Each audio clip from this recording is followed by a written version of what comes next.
الحمدللہ والصلاة والسلام علی رسول اللہ اما بعد۔ انتہائی قابل احترام معزز سامعین، ناظرین، السلام علیکم ورحمۃ اللہ وبرکاتہ۔ آج ہم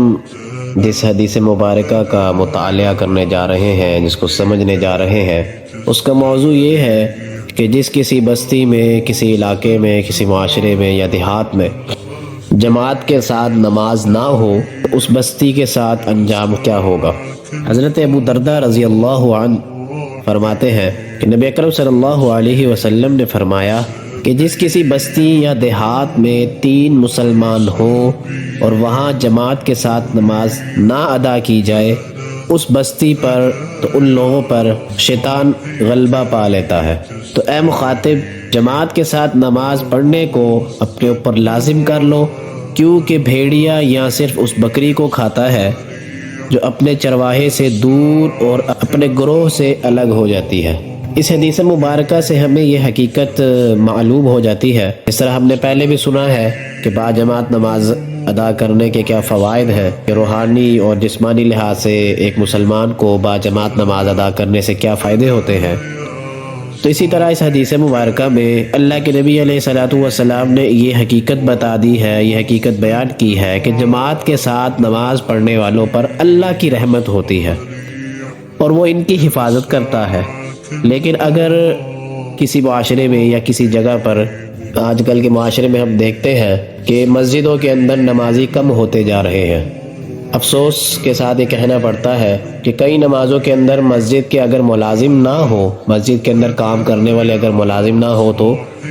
امام کے پیچھے کوئی مقتدی ہو ہی نہ۔ جماعت کے ساتھ نماز کا یہ فائدہ ہے، اس پورے علاقے پر جہاں جماعت ہوتی ہے، ان تمام افراد پر، ان لوگوں پر جو جماعت کے ساتھ نماز ادا کرتے ہیں، وہ اللہ تعالیٰ کی حفاظت میں آ جاتے ہیں اور اللہ تعالیٰ کی خوب رحمت ان کے اوپر برستی ہے۔ لیکن جہاں جماعت نہ کی جائے تو اللہ تعالیٰ اپنی حفاظت اور نگرانی کا ذمہ جو ہے ان کے اوپر سے کھینچ لیتا ہے، اور وہ سب لوگ اور وہ سب معاشرہ، وہ دیہات اور وہ بستی جو ہے وہ شیطان کے قابو میں چلے جاتے ہیں۔ پھر وہ ان کے ساتھ جس طرح چاہتا ہے ان کا شکار کر لیتا ہے، ان کے دلوں میں وسوسے پیدا کرتا ہے، دماغ میں الٹے سیدھے قسم کے خیالات ڈالتا ہے، ان کے درمیان لڑائیاں اور فساد کی جڑوں کو مضبوط کرتا ہے اور نفسیاتی طور پر ان کے اوپر حملے کرتا ہے۔ ایسے طریقے سے حملہ کرتا ہے انسان کے وہم و گمان میں بھی نہیں ہوتا۔ جیسے حدیث مبارکہ کے اندر مثال دی گئی ہے کہ بکریوں کا ریوڑ اگر اپنے چرواہے کے قریب رہتا ہے تو ان کی 2 طریقے سے حفاظت ہو رہی ہوتی ہے۔ ایک تو یہ ہے کہ وہ اپنے مالک کی حفاظت میں ہوتے ہیں، دوسرے ایک گروہ کے اندر جب زیادہ بکریاں شامل ہوتی ہیں، باہمی اتحاد کی وجہ سے، ان دونوں وجوہات کی وجہ سے وہ بھیڑیے کی یا شیر کے یا کسی درندے جانور کی شکار سے بچ جاتی ہیں۔ اور اگر ان میں سے کوئی ایسی بکری ہو جو کہ بے وقوف ہو، اپنے ریوڑ سے علیحدہ ہو جائے، تو کوئی جنگلی جانور وہ اس پر آرام سے حملہ کر کے اس کا شکار کر لیتا ہے۔ تو اسی مثال سے ہمیں بھی سمجھ لگ جاتی ہے کہ باجماعت نماز ادا کرنے کی کیا برکات ہیں، کیا اس کے فائدے ہیں، کہ اللہ تعالیٰ کی رحمت میں وہ لوگ آ جاتے ہیں جو جماعت کے ساتھ نماز ادا کرتے ہیں اور اس کے ساتھ ساتھ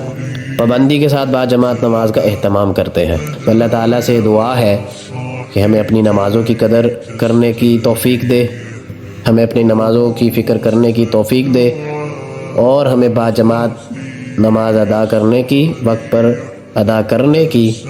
پوری مکمل توفیق عطا فرمائے۔ اقول قولی ھذا استغفر اللہ لی ولکم ولسائر المسلمین واستغفروہ انہ هو الغفور الرحیم۔ صدق اللہ العظیم۔